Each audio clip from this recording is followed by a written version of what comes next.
Bunty Yadav murder case जिसको लेकर के अब सियासत काफी ज्यादा गर्मा गई है। और इसी बीच आपको बता दें कि पप्पू यादव और प्रशांत किशोर का आमना सामना हो गया है, और वो भी उस लोकेशन पे जहां पर बंटी यादव के परिवार वाले प्रोटेस्ट कर रहे थे।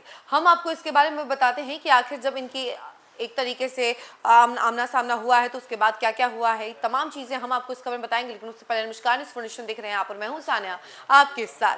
बंटी यादव मर्डर केस जिसको लेकर के अब बवाल हो गया है और कई तरह की प्रतिक्रियाएं सामने आ रही हैं, नेताओं की अलग अलग प्रतिक्रियाएं सामने आ रही हैं। पप्पू यादव लगातार सरकार को घेरते हुए नजर आ रहे हैं और इसी मुद्दे को लेकर के कई सारे सवाल उठाते हुए नजर आ रहे हैं, पुलिस के ऊपर सवाल उठाते हुए नजर आ रहे हैं। हाल ही में उन्होंने एक बयान दिया जिसमें उन्होंने सीधे कहा कि आखिर ये कौन सा राइफल है जो कि कमर के नीचे ही सीधे लगता है। क्या इस राइफल को पता है कि हाँ उसको कहाँ गोली लगनी है, किधर गोली जानी चाहिए, कि सिर्फ कमर के नीचे और पीछे ही गोलियां लगती है। तो ये तमाम बातें जो है पप्पू यादव ने पुलिस को लेकर के कहा। और इतना ही नहीं, नीतीश कुमार को लेकर के उन्होंने ये भी कह दिया कि क्या नीतीश कुमार का जब शासनकाल था तो उस समय नीतीश कुमार ने समझौता कर लिया था कि उस वक्त इस तरीके की बातें नहीं होती थी और अब ये सब चीजें हो रही हैं।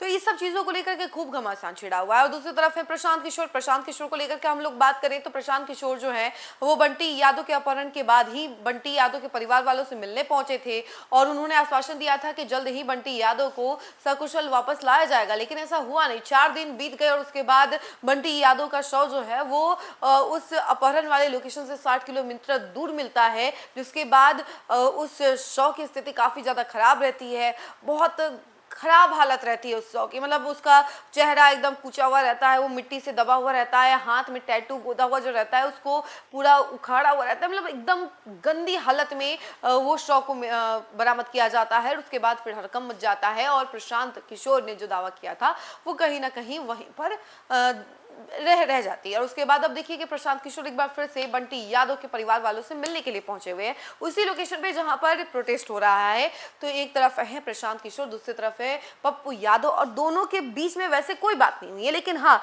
एक फ्रेम है, उस फ्रेम में दोनों आमने सामने नजर आ रहे हैं, दोनों ही चुप्पी साधी हुई है। और दूसरी तरफ आपको पता ही है कि बांकीपुर उपचुनाव है, एक तरफ है महागठबंधन, दूसरी तरफ है प्रशांत किशोर और तीसरी तरफ है नीरज कुमार सिन्हा। इसको लेकर के भी खूब माहौल गरमाया हुआ है। प्रशांत किशोर खूब जमकर प्रचार प्रसार कर रहे हैं और पप्पू यादव जो है वो भी महागठबंधन को सपोर्ट करते हुए नजर आ रहे हैं। तो इसके बीच देखिए कि ये सब मतलब सिचुएशन सामने आया जिसके बाद तो अब हड़कंप मच गया है। अब क्या क्या हो रहा है हम आपको जरूर बताएंगे, लेकिन फिलहाल इस खबर में इतना ही। ऐसी तमाम अपडेट के लिए जुड़े रहे हमसे और देखते रहे न्यूज़ फाउंडेशन। धन्यवाद।